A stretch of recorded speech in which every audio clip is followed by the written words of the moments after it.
Are you a thoughtful leader? Maybe you are. Maybe you think you are. Let's find out. I'm Mindy Gibbins-Klein. I'm author of The Thoughtful Leader and host of the Thoughtful Leader podcast. Thoughtful leadership is all about thought leadership that goes above and beyond. Thought leadership that is truly new and original, exciting, disruptive, maybe even groundbreaking.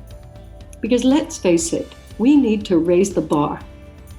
My guests and I are absolutely obsessed with finding truly original thought leadership, and I'm going to bring you so many exciting ideas and opportunities, things for you to think about, and chances for you to push your thinking that you'll be very glad you tuned in.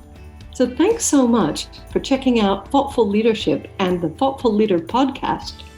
I look forward to connecting with you very, very soon. Welcome to the show. My guest today is the amazing thoughtful leader, Dr. Marisol Capellan. Now, we just met recently, but her energy is infectious and you are just going to love her. Welcome to the show, Marisol. Thank you so much, Mindy, for having me here. This is such a great opportunity to interact with you and with your audience. Well, you're quite energetic, but also thoughtful. And I think this is going to be something we can talk about because many times people hear the word thoughtful and they think of somebody really quiet and kind of just sitting in the corner and thinking and not talking. But I know that's not what you think. So tell everybody a little bit about your work and what you've discovered. Thank you so much. So first of all, I'm going to give you a little bit of my professional background and then a little bit about myself, because I do think that it's important for people to understand maybe what's my point of view, what it means to be thoughtful. So formerly, I used to be a university professor, a lecturer at a higher education institution here in the United States. So I used to teach for 4 years. And I used to teach undergraduates, graduate classes, and also executive education. My role, or one of my roles, was to train executives on basically engaging in these executive programs, whether that was related to mindset, leadership, developing that confidence that you need to succeed in the corporate world. And aside from that, I used to do a lot of speeches and a lot of initiatives out in the community related to making sure that women had a voice and that we can promote women to leadership positions. I'm very passionate about increasing diversity, equity, and inclusion in corporations. And I'm an Afro-Latina, come from the Dominican Republic, living in the United States.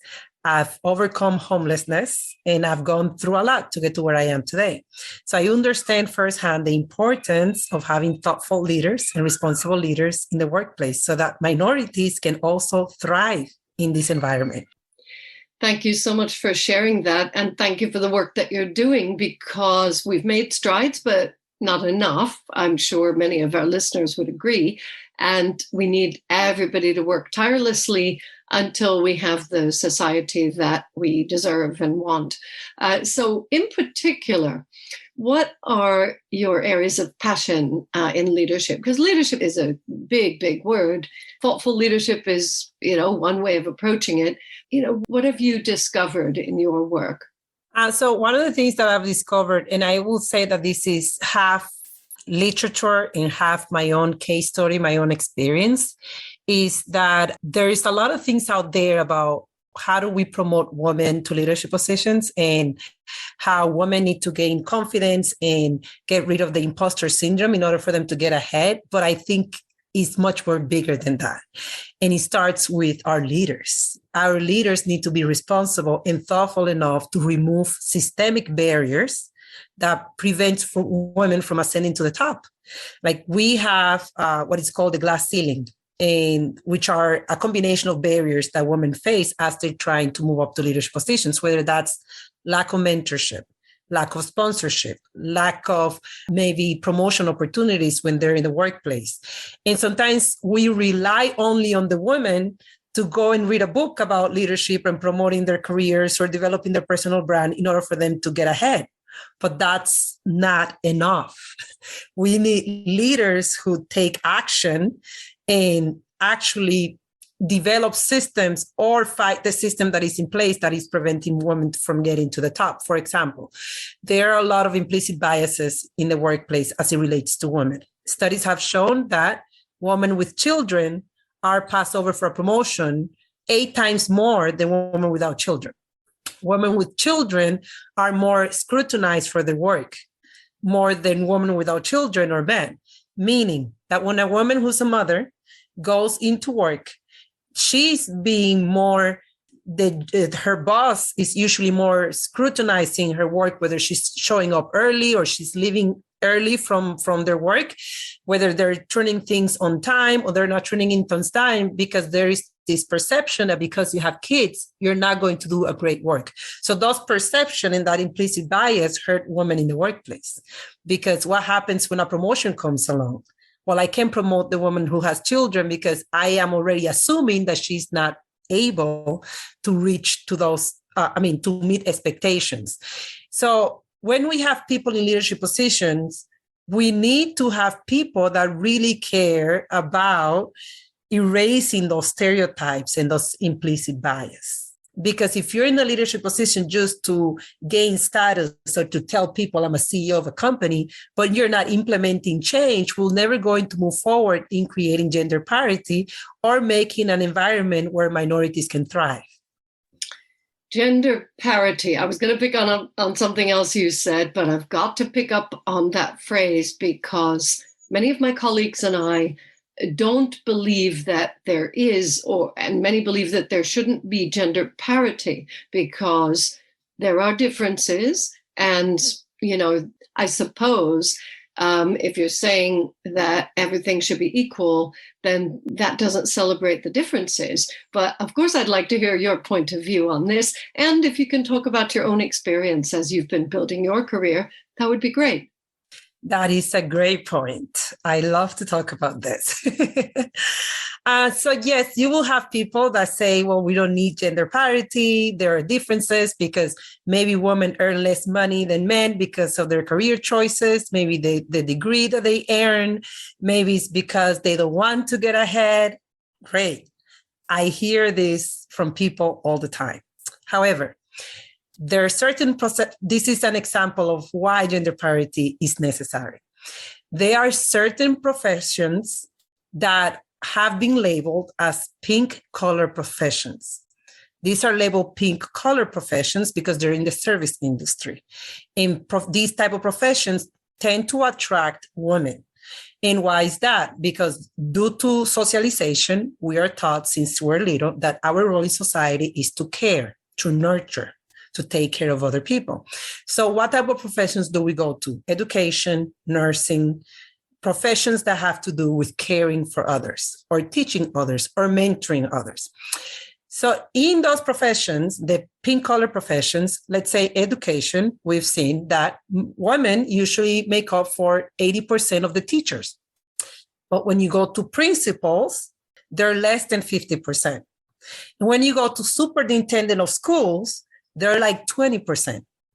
So how come in professions that we are still the majority of the workforce, we're still not in the leading roles of these professions? If we're so good at it, how come we're not ascending to the top?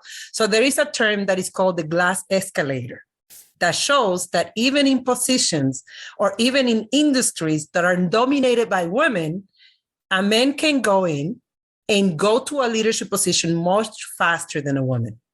Because women face many barriers, they have to prove themselves, they're asked to bring more credentials, they're asked to do more trainings in order for them to be prepared to the next level.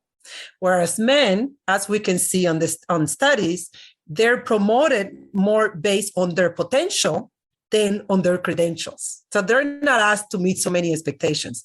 In higher education, for example, women have been graduating more than men with bachelor's, master's, and doctoral degrees. So we are the most educated workforce in the United States.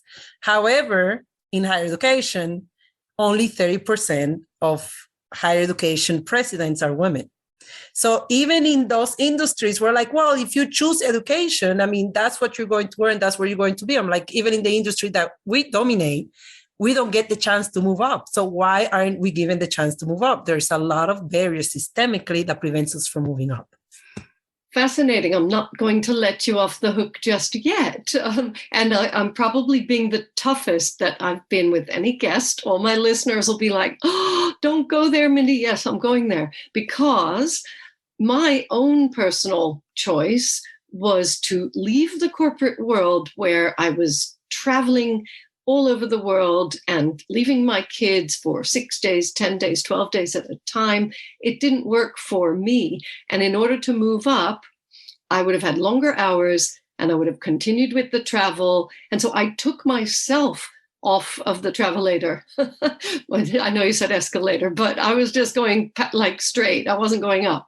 And I started my own business. Now, I'm a big fan of female entrepreneurship because for many women who want that balance, that corporate life and even like being the superintendent of a school might not allow, there are other ways. What are your thoughts about that? I love this conversation so much. Okay, so this is a great point that you're bringing because it further shows, and this is great that you're saying this because this doesn't mean that if you are a woman, you immediately want to be in the workplace. That doesn't mean that. Like we have choices. Like we all have choices to make, and that's fine. But if we're living in an environment socially where in order for you to succeed, you have to sacrifice your personal life more as a woman than as a man, then the system doesn't work for us. So we're living in a system that was built. If you're even looking at the amount of hours we have to work, which is like 8 to 5 every single day, that hour schedule was implemented in a time where factories, Ford, started their own factory, and it's never been changed. And we have evolved. We have changed. We have, look now, a lot of people are working from home. So how come companies are not adopting a new work environment that can benefit mothers, that if mothers want to move up in the workplace and they have a lot of things to do and they don't want to travel, they can still move up the ladder. That is flexible enough. So instead of thinking, well, I have to change because how the corporate environment is, I want to pose the question of, is the corporate environment modern enough for us? Or the corporate environment was built in a time where men used to work more than women. And women used to be at home taking care of their children. But now that's not the case. So the corporate environment needs to change. The culture needs to change in order for us to be able to thrive. And that's why we need leaders that are willing to dismantle that system.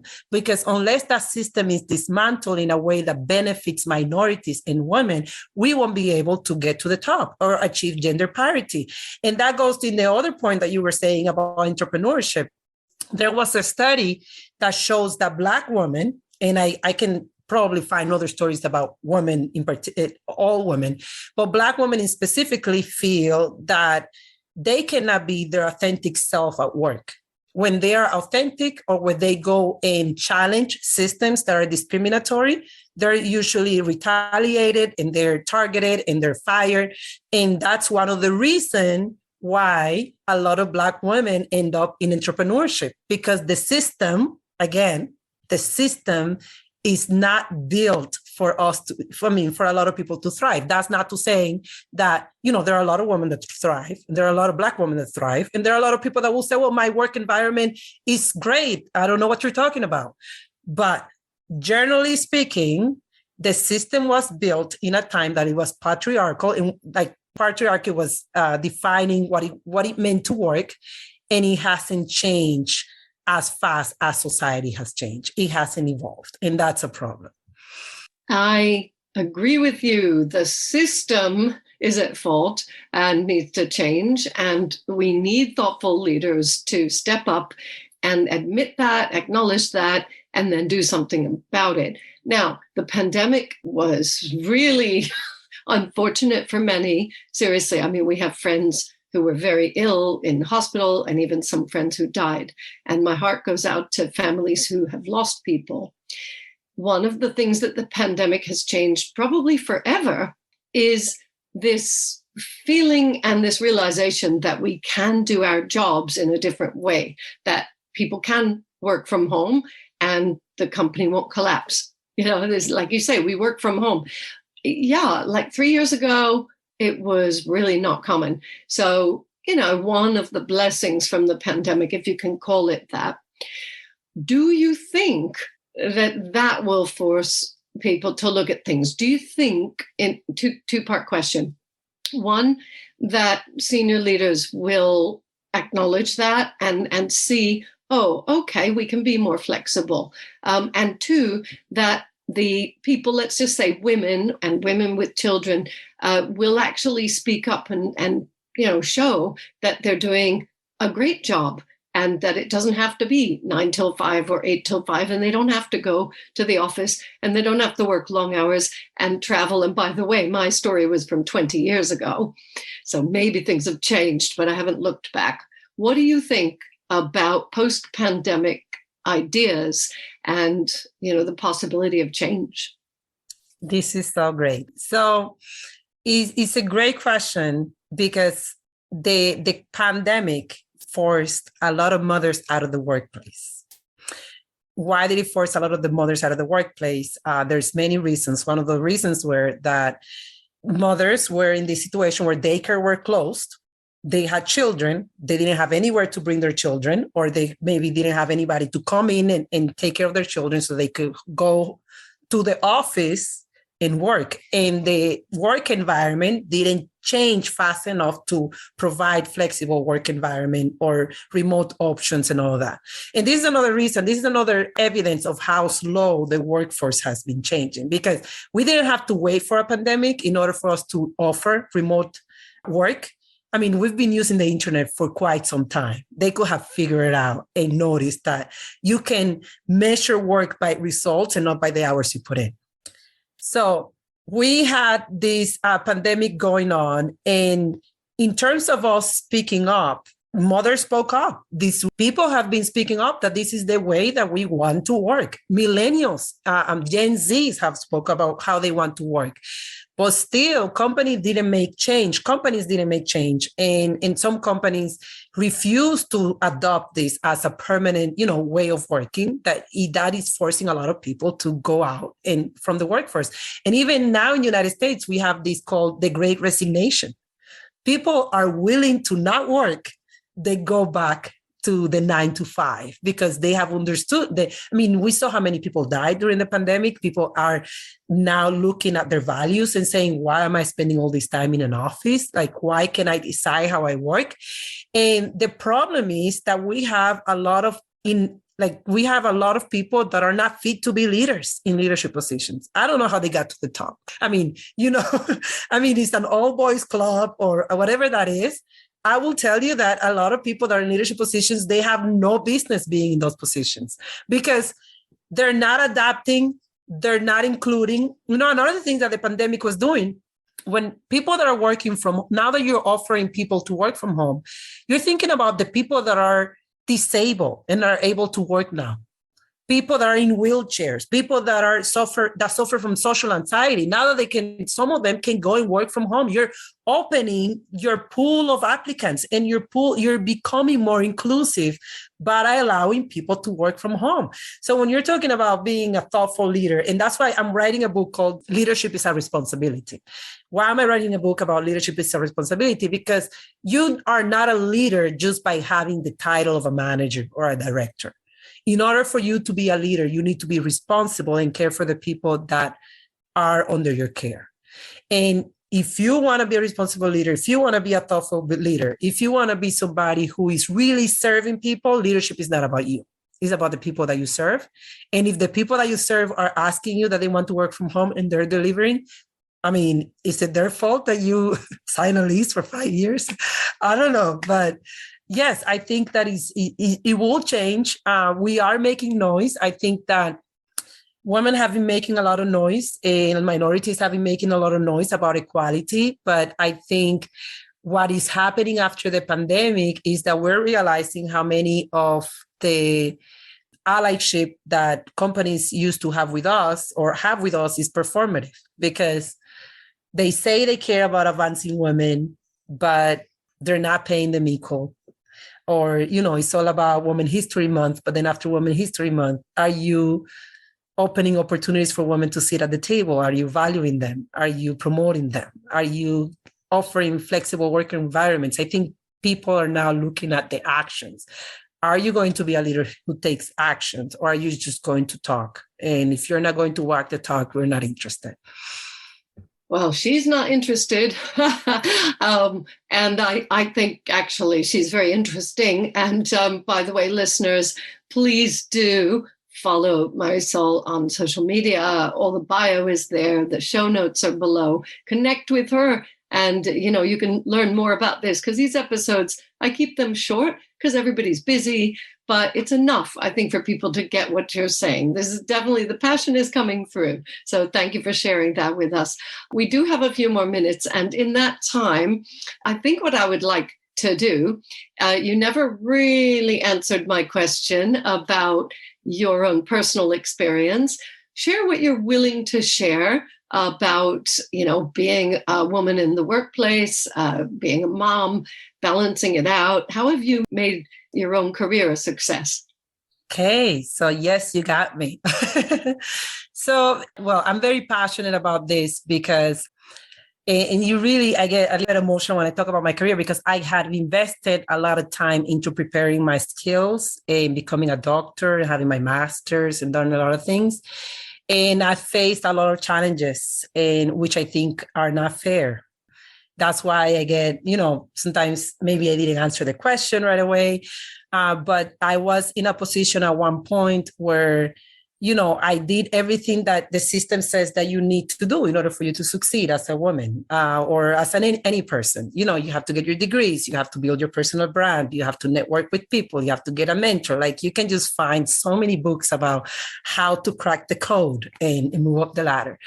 And unfortunately, I have felt that sometimes, you can do everything right. And if you're listening to this episode and you're a minority woman and you've been through this, you may relate with me that, you try to move up and everything seems right in your career until you try to assume a higher position. The minute you try to assume a higher position, that's where the scrutiny comes and the expectations that you never heard of and the new rules and the goalpost changes. So while I was doing my career, and there is a lot of studies about this, while I was doing my career in terms of balancing, I think one of the things that really helped me internally was this optimism, like, waking up in the morning and say, it's going to be great. Everything's, I decide what I want to do with my life. And I'm a positive thinker. I love to thrive. I love time management. I'm a personal development junkie. That's how people call it. But, when you are studying time management and self-discipline and positive thinking and emotional intelligence, sometimes you forget that you have to operate within a system sometimes that doesn't let you get ahead, no matter how many books you read and how many things you do. And that's why I'm very passionate about changing the system, because I have done what we tell people to do: get a master's, get a doctorate, do this, do that. And, I'm part of the 2% of people with a doctoral degree. And even I have faced a lot of challenges in the workplace in terms of not being able to get to the next level based on things that have nothing to do with my performance. So I would say that, in terms of moving up and succeeding in my career, I think my mindset has been a huge, I would say the gasoline is having that mindset that, there's things you can control in life. There are things you can control, focusing on those things that you can control, which is your mood, your emotions, your happiness. Try to see the life in a positive way. I know that I talked about some negative things here, but believe me that I see life in a very positive way. And I do believe that we can change for the better. We just need people that are willing to take the action that is needed. Yes. I was waiting for that word to come in, because that's a really great way to finish. It's not only about reading, and it's not only about thinking and being thoughtful. It's about taking action. And, until the system works for the majority of us, including minority people, then we need to keep moving and keep trying different things to, change it. I really, really appreciate your sharing with us. I hope the questions weren't too provocative, but I knew that you had something valuable to share with the listeners. Doctora Marisol Capellan, thank you so much for joining us today on this episode of The Thoughtful Leader. Thank you so much for having me. I hope you've enjoyed this episode of The Thoughtful Leader, and I hope it's inspired you to be more thoughtful as a leader in your business. Please consider subscribing and leaving a review. An important question for you. Do you want to create a culture of thought leadership in your organization? My best-selling book, The Thoughtful Leader, is available now on Amazon and many other sites in paperback, ebook, and audiobook formats. Please visit www.mindygk.com for more great content. That's www.mindygk.com. Speak to you again soon.